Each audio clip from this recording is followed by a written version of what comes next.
Hello everyone and welcome to today's online event, District Heating in the EU, What Lies Ahead. My name is Dave Keating, I'm a journalist based here in Brussels and I am coming at you live from your active studios at the heart of the EU quarter. So, I imagine most of you out there know this, but for the uninitiated, what is district heating? Well, it's a system for distributing heat to residential and commercial locations that's generated by a central location. It's often coming from cogeneration plants that are burning fossil fuels, but also can come from geothermal, from solar heating, or biomass. It represents about 10% of heat supply in the EU. And most of that is coming from cogeneration from fossil fuel plants, usually natural gas and coal. Now, such systems can also distribute cooling, and together that's called district heating and cooling, or DHC, which is an acronym we're going to be using quite a lot today. Now, according to a recent study carried out by the European Commission, DHC is one of the main infrastructures that can allow decarbonisation by integrating renewables and carbon-neutral energy sources and technologies, and also by participating in the energy systems integration. The Renewable Energy Directive and its recast, the Energy Efficiency Directive, and the Energy Performance of Buildings Directive are all pieces of EU legislation that include explicit or implicit provisions and implications on the future use and extension of district heating and cooling. However, the war in Ukraine and its geopolitical implications have shifted the economic fundamentals behind the choice of fuel-supplying district heating networks. Before the invasion, some Eastern EU countries had made plans to switch their district heating systems to fossil gas, as this was seen as a cost-effective way of meeting the climate goals of the EU's Fit for 55 package. But with the sharp increase in gas prices, these plans are now being reevaluated. So today we're going to discuss the future of district heating in the European Union in light of the war in Ukraine. How can the EU ensure that the ongoing recast of climate and energy legislation introduces realistic targets for the decarbonization of district heating? And how much time and investment do industry stakeholders need to adapt to the new geopolitical realities?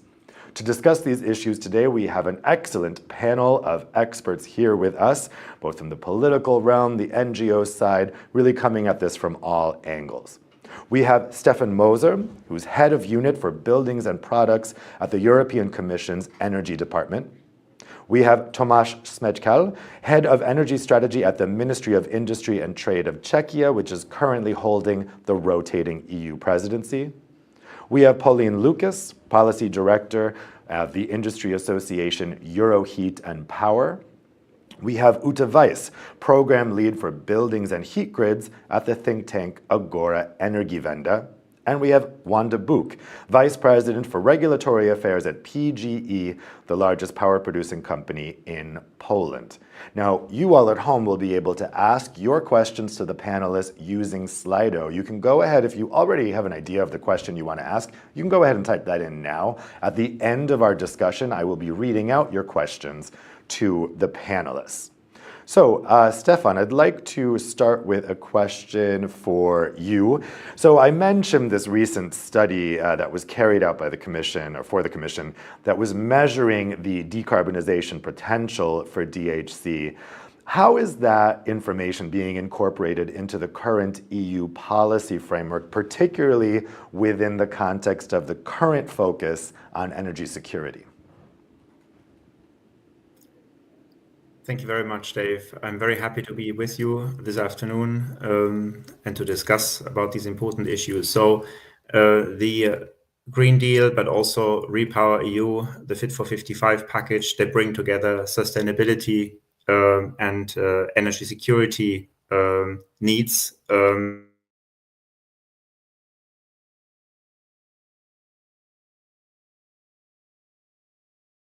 I think we might have just lost Stefan there. Let's come back to him. But in the meantime, let's go to Tomáš. Stefan, we'll check your internet connection and come back to you after. Tomáš, I wanted to ask you about what's happening at member state level on DHC. We know that individual member states all have different histories with DHC and also have different outlooks in terms of what place it has in the future. So what does that landscape look like, and in particular in Czechia? So good afternoon. Thank you also for having me and for the invitation to this event. Of course, maybe to set a scene, because we think this question is highly topical. So district heating, maybe just give you some information. District heating provides heat to 1.6 million households in Czech Republic out of roughly 5 million. So it's fairly important. Then tertiary sector and industry, we have a high share of combined heat and power. So it's in this sense, it's saving the primary energy sources. Czech Republic, we also have quite a high share of renewables. So if you take it all together, so not only district heating, but altogether we have, in 2019, we have about 22% of renewables in the system. 9/10, so about 90% comes from the bioenergy, mainly biomass. And this, the heating and cooling and the renewable, it was about 2/3 of the overall share. So it's pretty important. So only 1/3 then went to the transport and electricity. The share of renewables in the district heating was about 10%.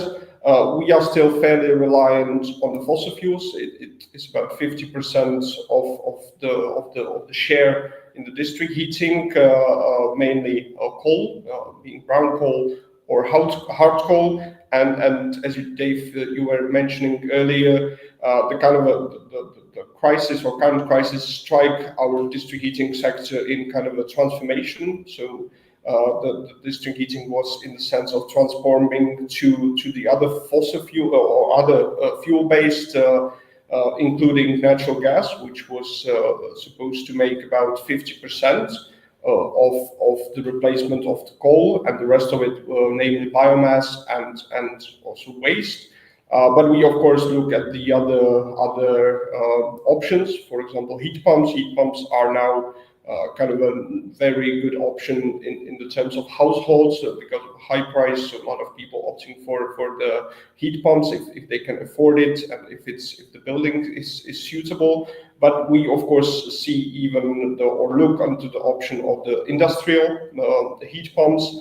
And there are some projects, for example, in Prague, the capital city, using the sewage water, which can, for example, supply almost half of the Prague. And we, of course, look even on the nuclear, because one of our cities, České Budějovice, should be supplied by our nuclear power plant Temelín, which is basically waste heat, if you say it's a heat that would be produced regardless. And we are looking even to connect our second biggest city, Brno, which is unfortunately right now mainly based on the natural gas, and they have let's say problems with that, specifically with the price. Maybe just to mention even the distribution. So in Czech Republic, and to give you the sense of scale, we have about 7,500 kilometers of these pipes that distributes heat. Some of them still are, I'd say, not maybe that efficient as we want. They use steam, but right now we are trying to replace it, even using the recovery and resilience plan. So some of this distribution heating should be replaced.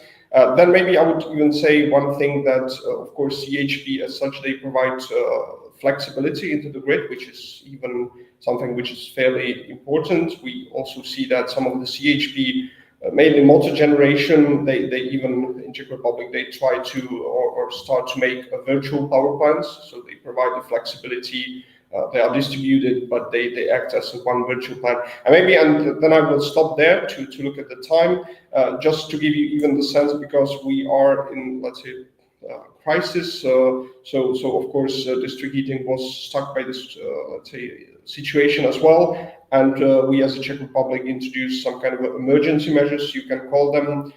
We have early emergency, which we put in the legislation in the district heating sector, allowing some of the CHP, which were transitioning from coal to natural gas and other alternative fuels, to really, for it's only temporarily, so it's only for 1 year, but they can stay on the coal, because they were in the part that they were not certain if they should buy the fuel for the next heating season, because for them to right now at this stage to go forward with the transition to the natural gas would not be that great. Of course, we put the ceiling on the retail prices of electricity and natural gas, and we introduced this ceiling on the retail prices even for the district heating. So then the household is not, let's say, penalized if they have individual heating compared to the district heating.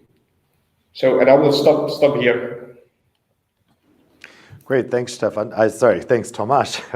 I think Stefan's still having connection difficulties, so let's go to Pauline next.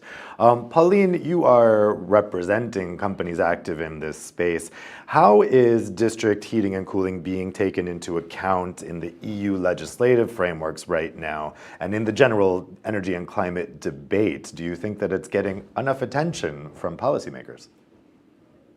Well, first, thanks for this very timely debate to Euractiv and PGE. I think indeed there is a large margin for improvement to better address heating and cooling in the EU debate. Heating and cooling does matter, and it's actually a sizable challenge. As you probably know by then, the EU consumes half of its energy from heating and cooling purposes, and mostly in buildings for space heating and water heating, or in industry for process heating. And all of this is currently mainly produced from fossil fuels. We have 40% natural gas used to heat EU households. So it's substantial, and reflecting on the share of renewable, it is just over 23% from the latest Eurostat statistics, compared to the electricity sector, which is above 40%. So there is still quite a gap, and that's why we need to do more.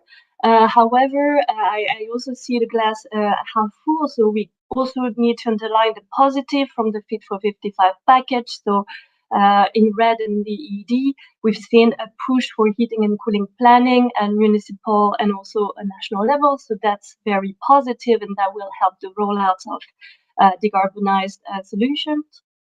We see a greater recognition of waste heat. So in the transition, we have an enabling framework in the red, so that's also extremely positive. We see progress towards promotion of system integration. I guess we will also touch upon this later in the debate. And also last but not least, for district heating, we see revised targets and also a gradual approach for decarbonization of the sector, notably in the new definition of efficient district heating and cooling. But of course, we can do a lot more. The good news is we do have the solutions and the technologies in the EU.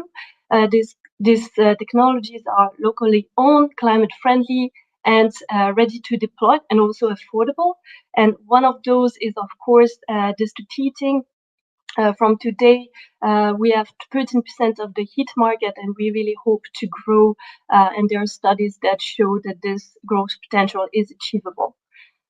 We can do a lot more. So both on the strategic level, we should think about having a robust vision for heating and cooling, and a revision of the past heating and cooling strategy, for instance. And also on the operational level, with more means for financing for district heating, we should have targets in the Repower EU, as for instance we have for hydrogen rollout or for heat pumps rollout. Why not set a target also for district heating? And I will stop here. Great, thanks a lot, Pauline. So I think we have Stefan now back. Stefan, you go ahead and continue what you were starting to say before. Thank you very much, Dave. I'm very sorry about these connection issues. Happens, unfortunately. So I'm extremely grateful for this discussion. It's extremely relevant for our policy push towards a more decarbonized and more energy secure energy system. We have, I think, mutual reinforcement of the Green Deal, Fit for 55 proposals, and Repower EU in relation to sustainability, climate energy objectives, but also energy security. And district heating is very much part of the effort, of the joint effort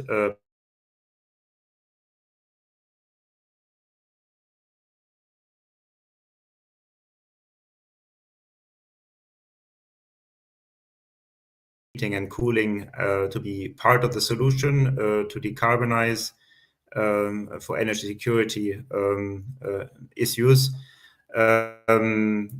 We need higher levels of aggregation in the energy system. District heating is one way to achieve that.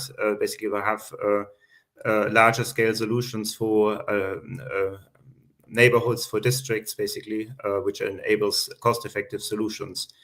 Of course, we have the challenge of bringing through and decarbonizing the larger systems, which historically have been based on also fossil fuels. This requires a major effort now to phase them out, to make sure that we can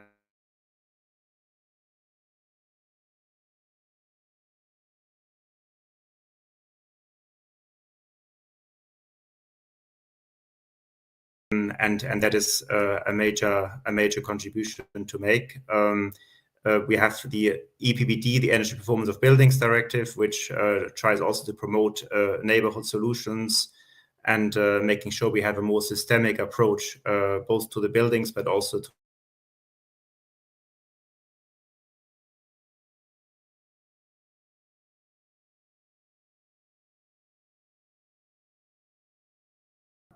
very important in that respect to allow for professionalization, for thinking more at the higher level of aggregation, and for that to also reduce the unit costs, which normally would be higher if each one of us did things on our own.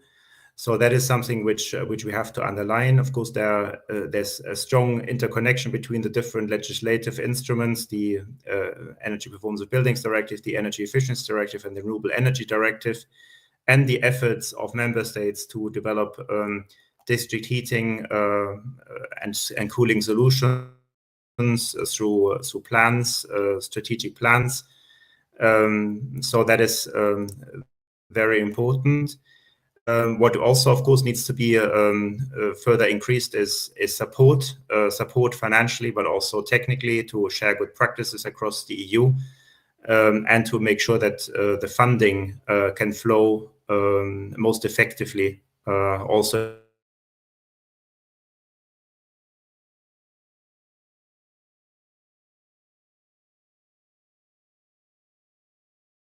stakeholders, and of course the European Parliament to make the best out of the current negotiations under Fit for 55, but also Repower EU and make sure that we can decarbonize and get out of fossil fuels as quickly as possible from also from district heating and cooling. So with that, I would like to thank you initially, and then look forward to the debate. Thanks, Stefan. We'll keep trying to work on those connection issues, but I think we got most of that. Uta, I'd like to go to you next. So you guys have been studying this issue. What potential would you say that DHC has for decarbonization, specifically in meeting the EU's climate goals? Yes, thank you so much for having me, and also for this really timely debate. In our view, district heating has been quite a bit almost under the radar during the last year, while the whole transition debate focused much more on the power sector. So in our view, district heating is hugely important for reaching climate neutrality. We've been studying that in Germany, where we have today about 11% of residential heat by district heating, and according to our scenarios, we would need to reach a quarter of all residential heat in Germany in 2045 when we're planning to have climate neutrality. So this is really a technology that will help us tap into renewable energies like geothermal, environmental heat like wastewater plants, rivers, solar, all these energy renewable forms of heat that you can't really tap into on an individual basis.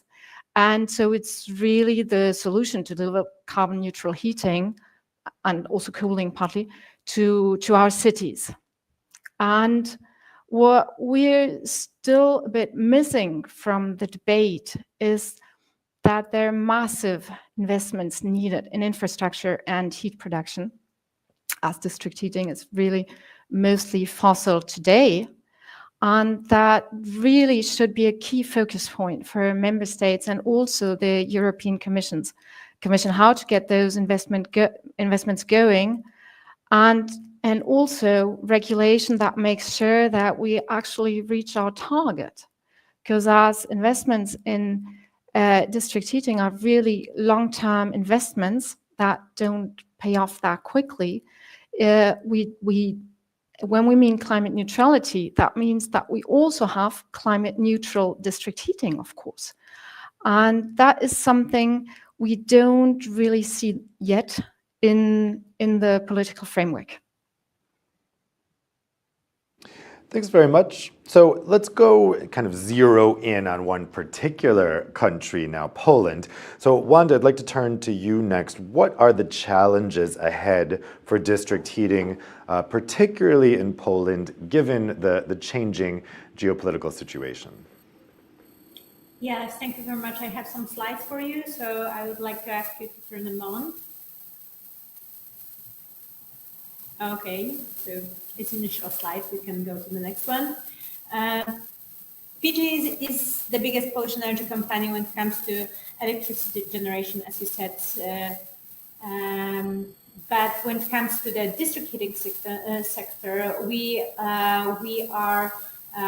have approximately 25% market share in cogenerative heat, 16 combined heat and power plants with thermal capacity of 6.8 thermal gigawatts and electric capacity of 2.6 energy gigawatts, and almost 700 kilometers of district heating networks. We produce and supply heat to large agglomerations and smaller Polish cities. In some of these locations, aside from generation activity, we also distribute heat to our end customers. Overall, we supply district heat to more than 2 million users. Our cogeneration is currently mostly coal-based, but we have very ambitious plan on how to replace coal-fired sources and achieve remarkable emission reduction, which I will elaborate on later. Next slide, please.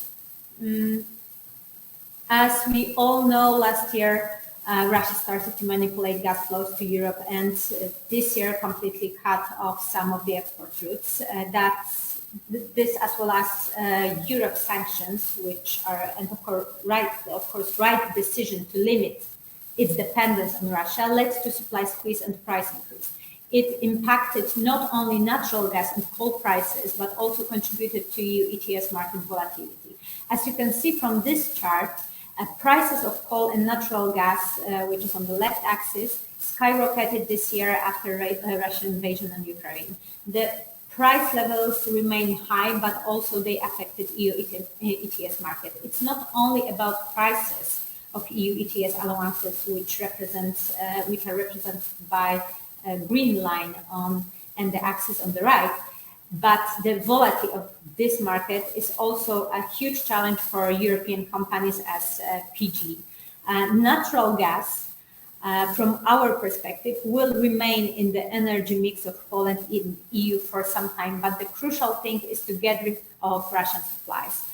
Poland will replace the imports of Russian gas with the fuel import to Baltic Pipe and the LNG terminals. The contracted gas will also be used in currently implemented project. It's guaranteed for us, despite Putin's energy blackmail, that we will be able to ensure uninterrupted heat supplies to our customers. I must admit that the beginning of this year was put us in a very difficult position, as I believe that every company throughout Europe which are in a similar position, because we didn't know whether the European Union member states will be able to cover the demand for gas from other directions. Now we can see that it's doable, and that's why we decided to stick to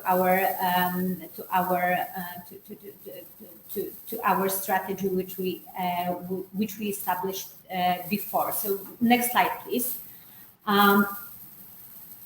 The first and most urgent action from our perspective is to phase out the use of coal in our district heating units, which will happen in a few years. Recognizing the challenges facing the decarbonisation of the sector, we have established the development of low and zero emission district heating as one of the pillars of our strategy for the coming years. PGE is committed to achieve climate neutrality by 2050, but when it comes to district heating system, we will start to complete coal phase out by 2030, which will contribute to reduce carbon dioxide emissions in the area of business activity by as much as half by the end of this decade. Next slide, please. On this graph, you can see how our portfolio will look like by the 2030. We consider a number of technologies as biomass, waste heat installation, electric boilers powered by electricity, and also we explore the possibilities of building large heat pumps and geothermal.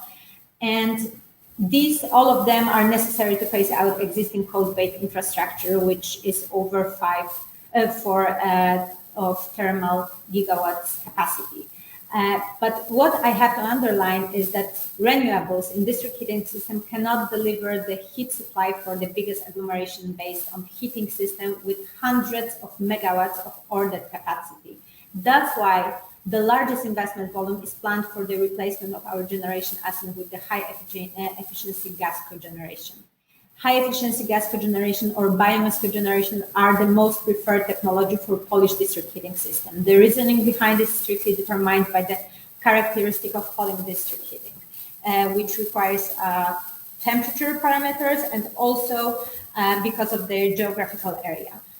Those are the features that distinguish Polish sector from a system located in Western Europe. And it's worth pointing out that gas-fired high-efficiency cogeneration units will be 100% hydrogen ready, so they will have the potential for further transition in the future. Although the technological adaptation of units seems not to be a problem, the availability of these fuels on such a large scale is still debatable, but we are optimistic observing what's going on right now on the market. Next and last slide, please.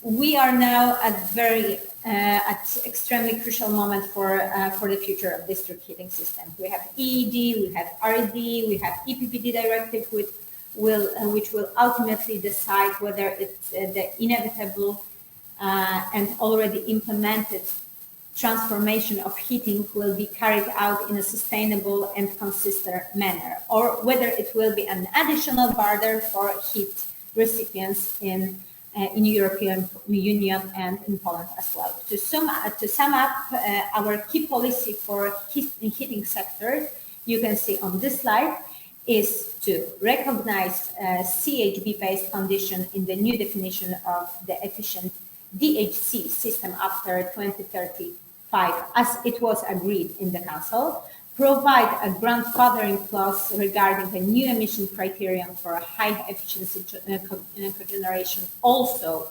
supported by the Council, introduce provision of renewable power to heat in RED revision, acknowledging all technologies as proposed by the Parliament, and last but not least, unable to connect new buildings to every efficient district heating system under the new EPBD directive. These are, from our perspective, crucial things that have to be covered if we want to carry out the transition successfully and without overburdening our citizens. Thank you.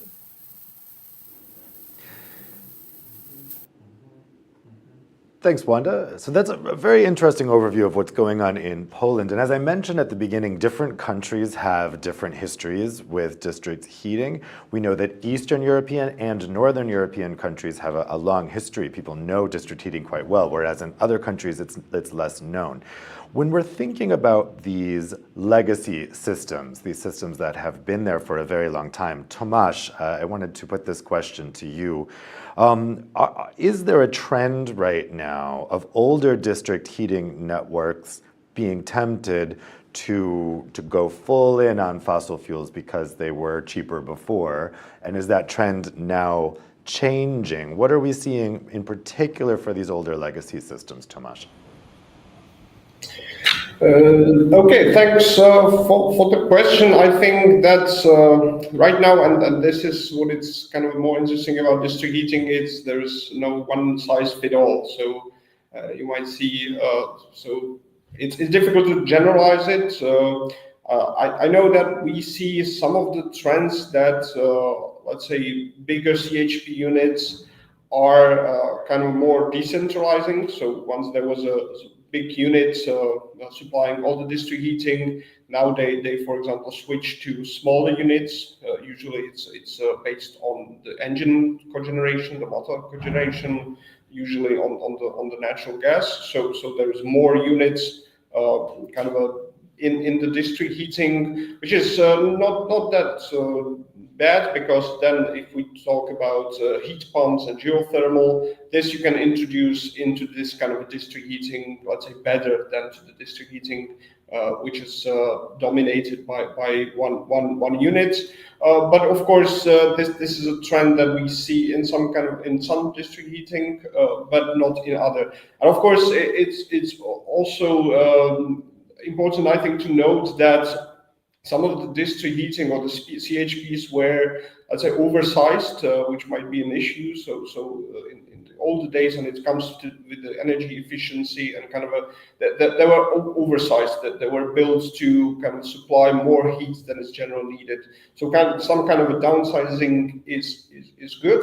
And I think it's connected also with, as I say, the distribution of heat. That's important. So we know, for example, or now in Czech Republic, we strive to go hand in hand. So if you replace the distribution and make it, for example, turn from the steam to water distribution, then you should change the source, you should downsize it, you should potentially switch the fuel. So it should go hand in hand. So that's why we are striving to have, in terms of measures, we are motivating the CHP to switch to some other fuel than mostly coal through the modernization fund. So that's the revenues from EU allowances, and the distribution with the recovery and resilience fund. So it would go hand in hand. So hopefully I answered the question. Thanks. Pauline, I want to put this question also to you, because you have members that are, very old legacy systems, and then you also have members that are newer, and some are using renewable sources, others using fossil fuel sources. Where do you see this trend happening right now in terms of where the systems want to go in terms of their source for the heat? Yes, it's true that the district heating is actually characterized by a huge variety according to the geographical scope, with very advanced countries. Actually, the countries which have the highest share of renewable are also the countries with the highest share of district heating. But we see like very large differences in terms of market penetration, in terms of regulatory framework, etc. So it's difficult to compare. But if we look at the more advanced country, we see like the trends going towards low temperature district heating. So we are, as Thomas was describing, lowering the temperature, and this enables also to include waste heat, so both from industrial sources, from industrial processes like metal processing, for instance, and also urban waste heat sources. For instance, I think it was mentioned by Ute, wastewater treatment or sewage pipelines, but also metro stations. So the lowering of the temperature goes, of course, hand in hand with building renovation. To be able to lower, to have more efficient buildings and more efficient distribution and lower temperature. So that's I would say the like big trend. And in terms of older system, I think one aspect might be the competitiveness issue that we see, and also so compared to individual fossil fuels, so there are risks for disconnection and for consumer to go out of district heating towards other solution, individual solution. This is perhaps also a bit connected to a perception issue. But I think a key message for this older system is that they have the merit to exist. We need to support them to improve the efficiency on the production side, but also on the distribution side. And we should really not lose track. In Poland, we have 60 million Polish citizens served by district heating. So we should not scrap this older infrastructure, but we should really help them become more efficient and integrate all these alternative sources. That makes sense. Stefan, I wanted to go to you next with a question about when we have these changing geopolitical realities. We know that things are moving very quickly legislatively here in Brussels at EU level. What about for businesses? How much lead time do you think that businesses are going to need to adjust to the new geopolitical realities? And when the Commission is thinking about targets and policy, what is the Commission's thinking in terms of how much lead time the businesses need? Thanks a lot, Dave. I think it's extremely important to keep in mind that transformational challenge, how much lead time we need. Of course, we have all been, I would say, surprised and shocked by the events of by the Russian aggression against Ukraine and by the events which followed, basically, also on the global markets. This has changed to a very large degree our transformation strategies, as was explained by colleagues before. So this requires, of course, now very quick action from all sides to in particular get away from fossil fuels, because they simply will become and will remain very expensive, even if we can actually procure them. But the problem is the cost, certainly. So that requires, therefore, now an additional effort to see how we can more quickly get out of them and replace them with more secure alternatives, as decarbonized as possible. I agree that we need to build on existing networks, as Pauline has just mentioned, as much as we can to improve them. This is more resource efficient in principle, and need to see how we can develop also more forcefully and more quickly the circular economy ideas of reusing heat and cool wherever it is already. I think that is indeed to be assessed for the individual components of a national system, district heating system, how quickly it can go. What we try to promote also in the renovation wave for buildings is that we concentrate on the worst performing parts of the system, where the biggest gains can be made. And of course, we also need to see where the quickest gains can be made. We cannot change everything at the same time because of financial constraints, material constraints, but also workers' constraints. So there are limits. We have to prioritize very strongly and see where action can be carried out in the quickest and most effective manner. I think the question cannot be answered precisely in a general manner, but it is indeed a crucial question for each member state, for the EU, but also each member state and at the local and regional level. How quickly can we do it? What is the lead time needed? Because we need to help and support the businesses, but also the citizens. It cannot be that we just overwhelm them with requests to change. It needs to be done in partnership, and therefore the question how quickly can be done has to be addressed at that level. And then where it can be done quickest, we need to concentrate our efforts and then go in the second stage to those which need more time, more lead time, basically. Wanda, I want to put the same question to you. How much lead time do you think industries need right now to adjust to this new geopolitical reality? And also, second question, how much can district heating contribute to solving the problems that we're experiencing right now in terms of energy security, in terms of recognizing this new geopolitical reality? What is DHC's place there? Okay, so answering the first question, I think I should underline something that I already said, that in some areas gas will remain in Europe as a significant fuel for years.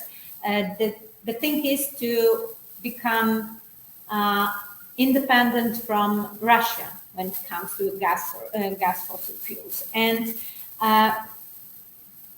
when in Poland, there are over 40% of households connected to the district heating system, which is over 6 million households. And it's I think Tomasz mentioned the number of district heating users in Czech Republic, which is 1.6 million users. So you can see the different scale. Solely in Poland, PGE delivers heat to 2 million users. And if we are talking about green transition and emission reduction, and at the same time we want to provide heat to our citizens, we have to bear in mind that the only possible technology in Poland is gas and biomass. This is because of the reason that I mentioned, because of the geographical issues. We have very high density in agglomerations. We have we also have some. We have to also mention the current state of distribution network, which requires high temperatures, which are not delivered by other technologies right now than coal and gas. And so if European Union still wants to follow the transition path, which I believe it does, well, the only way out for district heating system in countries like Poland is to switch from coal to natural gas and cover this kind of demand from other directions, not from Russia. And so we already started when it comes to PGE. We already started our investments into in our district heating system. Some years ago, of course, we are not doing them we are not doing all of them in one time, but from our perspective, we'll be able to deliver within next 7 years, just to deliver this 50% of emission reduction till 2030. But we need to also have a predictability that we didn't have for the first months of this year. As I said, we do believe that European Union member states will be able to cover the demand from other directions. So we continue our investments into gas based power plants. So heat power plants. Sorry. So yeah. Full stop. Answering for the first question, but when it comes to the second question, well, most of the time we are discussing the security of supply of natural gas and coal before upcoming winter. And we can observing the situation, we can assume that the feedstock supplies is safe for this season, but also the European citizens have the right not to have an access to the heat this winter, regardless of their financial status. And that's why we think that we must consider what type of generation we need to guarantee to secure reliable heat supply in winter. So high efficiency cogeneration from our perspective is the best and only option besides biomass that I mentioned to ensure that district heat will deliver successfully. Will be delivered successfully for large urban agglomeration. So yeah, that's for now. Thanks, Wanda. Uta, I wanted to follow up with something that you kind of alluded to in the beginning, which is the infrastructure and also system efficiency. How does DHC work in terms of increasing efficiency of the infrastructure and the grid? I hear this alluded to a lot. Maybe you could walk us through how does it actually save fossil fuel use and ensure greater stability for the electricity grid? Well, it helps us to tackle renewable energy sources we wouldn't be able to use otherwise. So if we were talking about heat pumps, for example, we can get much better efficiencies with district heating because we have access to other heat sources, environmental heat sources, as those wastewater plants or geothermal energy that you can access from your individual home. Of course, today we're very often talking about combined heat and power. I would limit that debate somewhat because I think we don't have very much, well, and we all know we don't have much time left to decarbonize district heating. And today we have, of course, very much CHP in our district heating networks, but that means fossil fuel. In Germany, we have about 80% fossil fuel. So we really need to think much more from the goal, and the goal is climate neutrality. So that means how much time do businesses need to get there? That was the question. But that means also what is the goal we are giving businesses and how are we going to tackle those investments? And then we can see we have much more efficient heating in those cities and neighborhoods supplied by district heating than we would have if we needed to supply them on an individual basis with renewable heat. That makes sense. So I'd like to go to some of the questions that have come from the audience so far. Just a reminder, put them in Slido and I'll ask them to the panelists. So the first question is for Stefan. This question comes from Alexandra Tudoriu Lakavice. It's from Cogen Europe. The question is, what is the future role of combined heat and power in DHC now and in future net zero scenarios? Should CHP be phased out of DHC as suggested in the Commission's Efficient DHC proposal? To our knowledge, CHP delivers 70% of DHC heat, and in 2050, most net zero scenarios expect at least 30 to 40%. Stefan, what would you say to that? I think we need to analyze indeed for each individual member state what is the best transition. I think there can be, of course, broader orientations, but I think we need to get down to the bottom of the challenges of the transformation in each energy system and look at the starting points, how we can decarbonize. I think what we have to keep the objective in mind, how do we best decarbonize and ensure energy security while keeping it feasible. I think that's the ultimate goal. We need a transition towards 2050 to fully decarbonize the energy system and need to look at all solutions.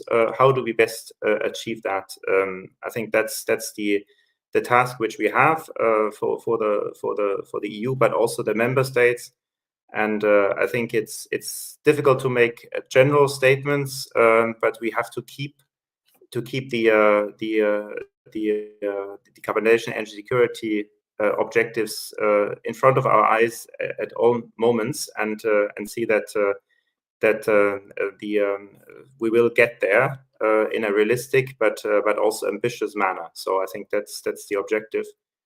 And I think we would have to look at each and every member state, how this can be ensured on the national territory, while keeping in mind, of course, also the economic, but also technical feasibility which exists there. Okay, great. So the next question is for Pauline, and it comes from Sem Oxenar. What future do you see for low temperature DHC, less than 70 degrees Celsius, and how can we best support its development? Sem is from the Regulatory Assistance Project.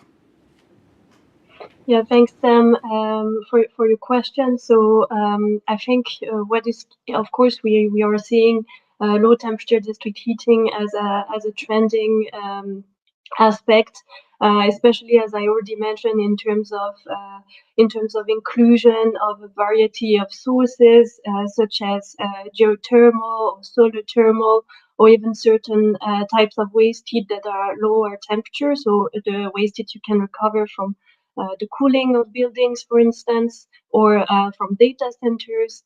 Even though you can, of course, upgrade this with heat pumps, the goal is to include that in a very efficient way in the network to lower down the supply temperature.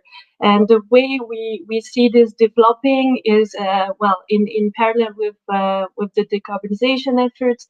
But I think one of the prerequisites for this to happen is, of course, building renovation, because as we see, some of the networks are functioning in a lot higher temperature or on steam.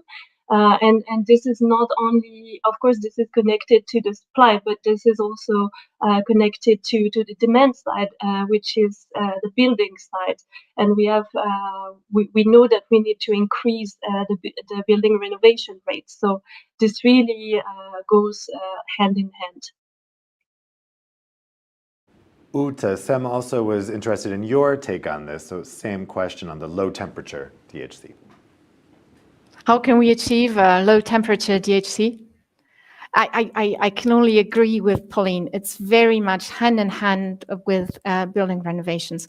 Otherwise, it's true that it will get difficult to lower that temperature, have more buildings connected in the future, and still have lower temperatures in the networks.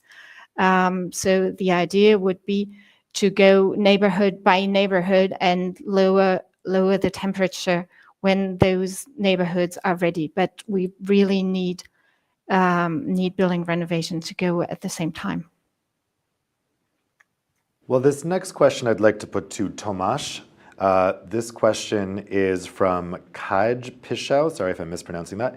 What are your ideas about the use of solar thermal in DHC for energy security and decarbonisation?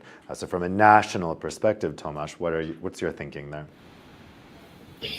Yeah, thank you. Maybe even to the low temperature. So the previous question, we have to keep in mind that not all of the CHP is producing only to the households. We have connected quite a lot of industrial, so usually the CHPs might supply the heat to the households and to the industrial players. So we have to keep in mind with regards to this low temperature system, because then if you supply the industry, sometimes with the steam or sometimes with the high potential heat, that there is no way how you would do it, or there is a way, but it's fairly difficult to do it with the low temperature. And maybe towards the solar thermal, so if I understood it correctly, you much more mean not the photovoltaics, but the solar as such. I would not say that I see the huge potential, maybe not in Czech Republic, maybe in Spain or Portugal, because we are not that sunny region. Of course, you would need to couple it very probably with some accumulation medium. Usually you have some molten salts or something, which is because otherwise you would not use the energy when it shines. So I think it's fairly, or it's a good technology. I'm a member of the SET plan, so it's very important to look at this technology as well. But as for the usage of, particularly in the Czech Republic, I don't see too much value added for the district heating. It's much more on the level of households. And I don't know if you compare it, for example, with the geothermal, then I see much more value in, let's say, geothermal, because then you have 24/7 heat, so it's not intermittent, or it's not a variant. And for example, in Czech Republic, it would give you much more energy than solar thermal, I would say. Stefan, same question to you on solar thermal. Where does the Commission see the potential there? I think here, as well as for other technologies, we need to look at the respective pros and cons in each national setting. And I think solar thermal has a great potential, where basically you have a lot of sunshine and where you need also hot water to a large degree when there's a lot of sunshine. So I mean, I could imagine it makes a lot of sense where in tourist areas in Southern Europe, for instance, where you need a lot of hot water also in the summer. It's of course then not directly used for heating, but where we need this for lots of tourists, but also of course the residents. We hear of course often what Tomasz just said for the Czech Republic, where there's less sunshine, or where it's more often cloudy, there's less potential. So I think we need to have really an open mind, make a full assessment of the respective pros and cons at the national or even regional level. in the member states to see what is most cost effective, what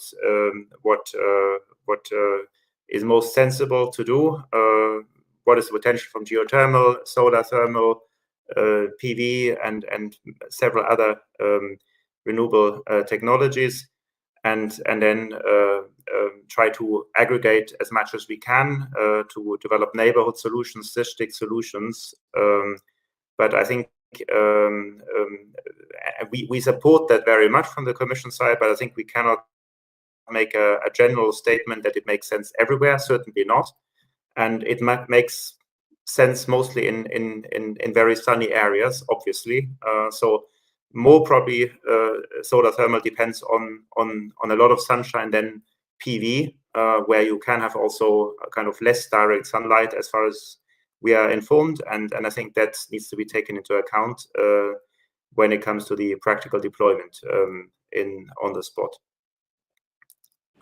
Well, we have another audience question about a different technology for feeding into DHC. So this question, let me put it to Uta, and then also Pauline, and also Wanda. So Catalin Dragostin asks, what importance do you allocate to biomass from forest, agriculture, biodegradable fraction of MSW for decarbonizing district heat?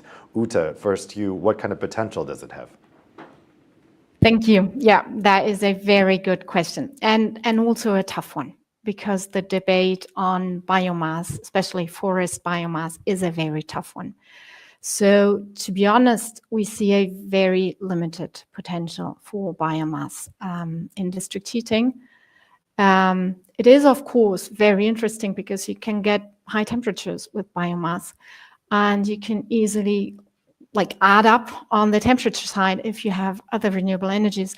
The problem is really how much does biomass actually help us to decarbonize? And in more recent studies, there have been some very, very serious doubts on that. Or, well, going beyond that, there are calculations that I give more CO2 emissions to forest biomass than to natural gas. So we see a very limited potential on that.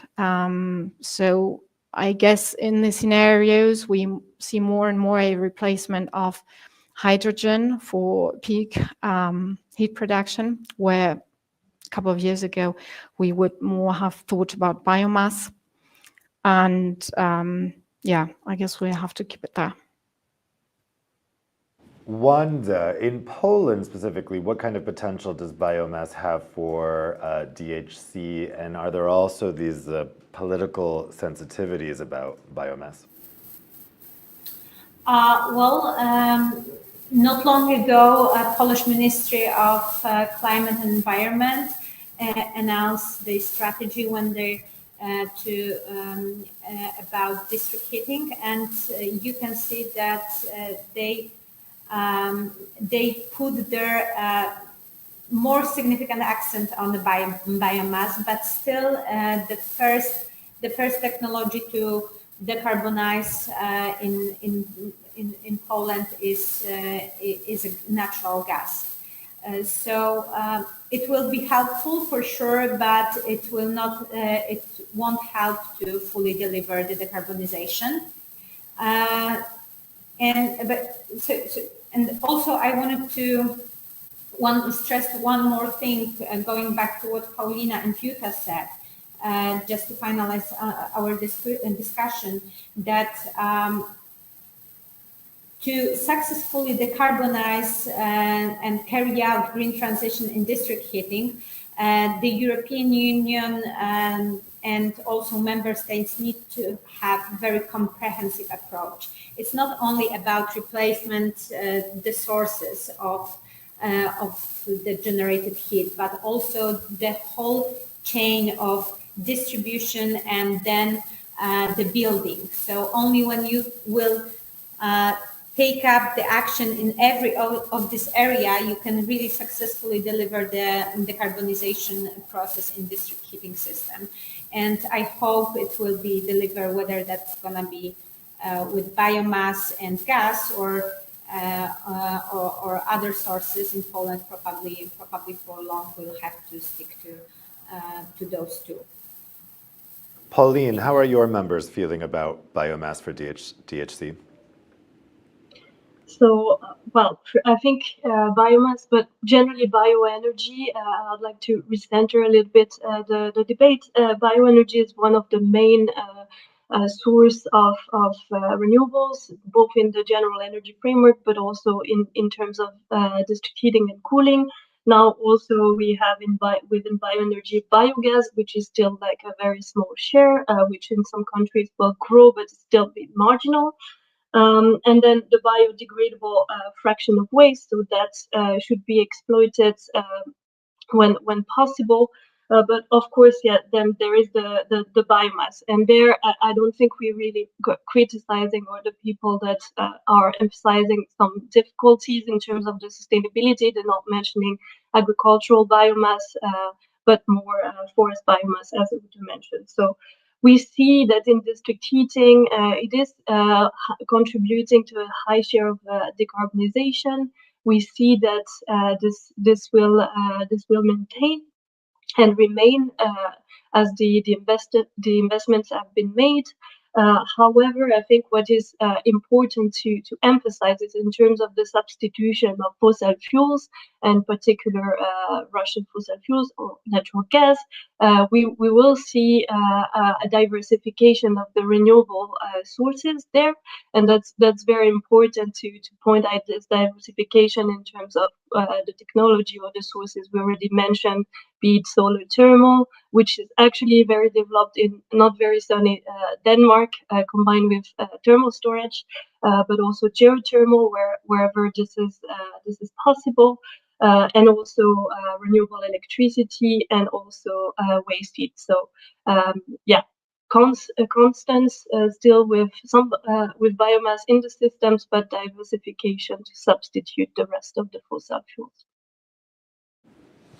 Thanks. So let's go to another question here. I'm going to put this to Uta, I think makes the most sense. So this question is coming from Bentley Stevenson from UGI International. Considering heating within off-gas grid areas, which affects about 30% of Europe's population, what are your views on the role that renewable liquid gas, like bio-LPG, can play within future heating systems to ensure an inclusive energy transition? Does district heating work with LPG, Uta? Well, obviously it could. I have to admit it's not a question we have studied very much. But I think what it shows, it's really the importance of transformation plans and heat plannings. We have been stressing all along, because these are not easy questions, and we really need to see what viable solutions can be also on the long term for each individual city and municipality, and also those regions that are not connected to existing grids today. So I would say my tendency would be the potential is probably rather limited, but I think it really has to be looked at on a case-by-case basis. And this planning has to start very, very soon. And I think the regions, the municipalities, everybody involved in this planning really needs support for doing that as well. Okay, good. Wanda, the next question from the audience is for you. The question is from Guido Dernbauer. You mentioned the Baltic pipeline for energy supply and the phase out of coal. What is the backup variant to ensure the energy supply of the population in times of sabotage in the short and medium term? So I think looking at some of this energy infrastructure and the worries around it, what can DHC's role be there? Well, we still have LNG terminal that we're gonna use. Of course, it's hard to answer because we are talking about hypothetical but potential also possible situation that the infrastructure, not only Baltic pipe, but let's say also a terminal, and will be would be attacked and destroyed, well, then we will probably have to go back to our national sources. What are the reasons? I hope it won't happen for sure. That our infrastructure, critical infrastructure, will be sufficiently secure, and this kind of dramatic scenario will not happen. But of course, we never know.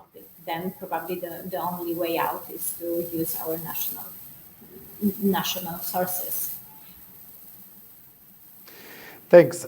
So Stefan, I wanted to come to you for a question. I think you also wanted to come in on that last question too. But there's another question from the audience for you. It's about data centers. So the question's from Nicholas Kokelman from the European Data Center Association.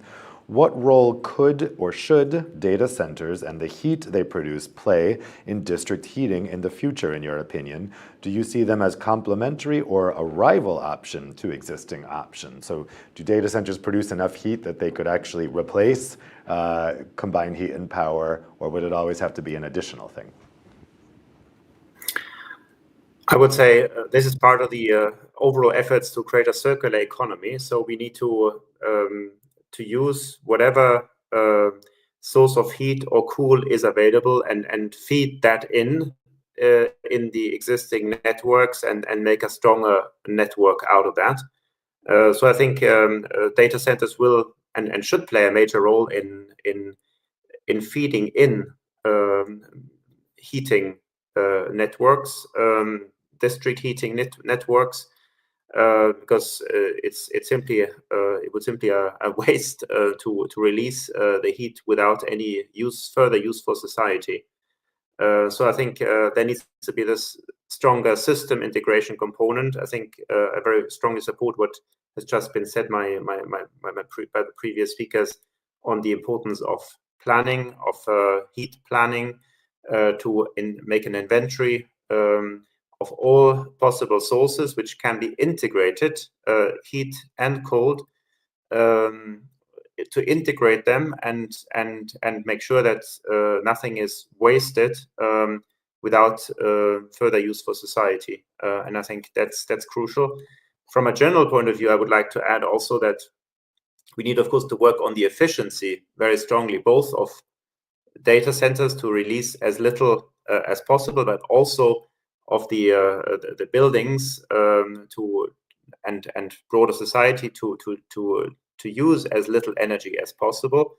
So I think we talk about sources, and that's legitimate certainly, but the demand side needs to be very strongly in the focus, because whatever source we have, even if it's a kind of fossil source still, we need to make sure that actually the demand side is very much improved, that basically we need much less of each source. And then this basically could do indeed the trick for the gradual transition towards a full decarbonization in 2050. Thanks. So the next question, I think, would be a good one for Tomasz. So the question is from Meline Gonzalez-Piloyan. Do you think local authorities play a key role when drafting district heating and cooling plans? So you're coming from the national perspective, but how much is really dependent here on local authorities? Yes, maybe can I just say with the bio-LPG, because bio-LPG, we kind of was considering including international climate and energy plan, but we still think it's kind of a niche, so there is not much volume. So when it starts to pick up, and I think much more interesting would be biomethane, because for example in Czech Republic we have quite a lot of biogas station, so you can potentially now they are usually they produce electricity and heat, but they are kind of problematic because they are usually not nearby any major city centers because they use agriculture inputs. But the thing and problematic thing is that if you produce biomethane or bio-LPG, where would you put it? Because if you look at the goals, EU goals, you would put it in the transport when you have targets for renewables and for advanced biofuels. So if you are able to produce this bio-LPG or biomethane from some kind of advanced sources, would you put it in the transport or would you put it in the heating and cooling? So some of these targets that we put, and that's why there is a lot of sectorial targets, but some of them are, I would not say mutually, but they play some kind of a not more synergical level. So for example, we can produce the biomethane, but we don't know where to put it to transport to fulfill the renewable goal in transport, or to heating and cooling. So maybe just to say, if any bio LPG in significant volume are produced, I think it's much more sensible to put it in transport where you have already LPG used. And maybe to the question of local authorities, it's very important because in Czech Republic there is a lot of CHP which are owned by municipalities. That there's a lot of different models, so I think that's why it's even difficult to make some kind of a policy, because district heating, sometimes municipality own even the distribution, sometimes they only own the district heating, sometimes they own, so the private company own the district heating, and municipality, for example, have a minority share. So they usually are kind of incorporated in the decision making on the district heating, but it's not necessarily the case. But of course we have, and I think there's not many, I think, member states having this kind of instrument, or at least I'm not aware of, is that we have not only state energy policy, which is the policy kind of on the national level, but we have regional energy policies, and we have each municipality, so we have 14 regions. They should include what they envisage with their CHP systems, what is their policy, because of course from the national states we cannot intervene directly, saying you should do this and this. Of course there are some indirect instruments, but we have this local energy policies, which are not only on the district heating, they are on the overall energy system. But that's when we saw what the municipalities want to have. But as I said, there is a lot of regions when municipalities are directly the owners or minority owners in the district heating company, so they are directly involved in the future. And we think it's a good thing, because there is not only private interest or profit interest, but of course they care about the quality of the heat, and of course the environment, and etc. We have time for one more quick question before we close out. The question is for Wanda. It's from Maxim Malovichko. Are there any significant prospects on carbon and sulfur capture for coal-generated heat with DHC? Is that a feasible alternative to phasing down or out coal generation? So, if I understand the question correctly, is the question is mostly about how to stick to coal without this high emissivity, right? So, well, it's specifically if CCS can be combined with with cogeneration in order to keep those coal plants in DHC. Well, it's very technical issues. We are observing the market, but this technology is still under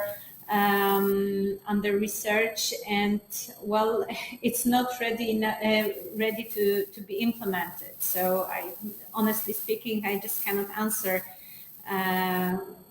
whether that would be for the countries like Poland the way out from a current situation, Yep, I think that's fair. There's still a lot of questions around CCS for sure. Well, that's all the time we have for today's debate. I want to thank all the panelists for some really interesting contributions there. Also, tons of questions from the audience, which is great. I think it really shows that there is a keen interest in this subject. So lots more to talk about as we move forward, both in implementing the EU's climate legislation and its Fit for 55 legislation, and also as we move forward to this new era, this new geopolitical era, where energy security is becoming such a major concern. So thank you, everybody, for spending your afternoon with us today for this Your Active Debate, and I wish you all an excellent rest of your day. Take care.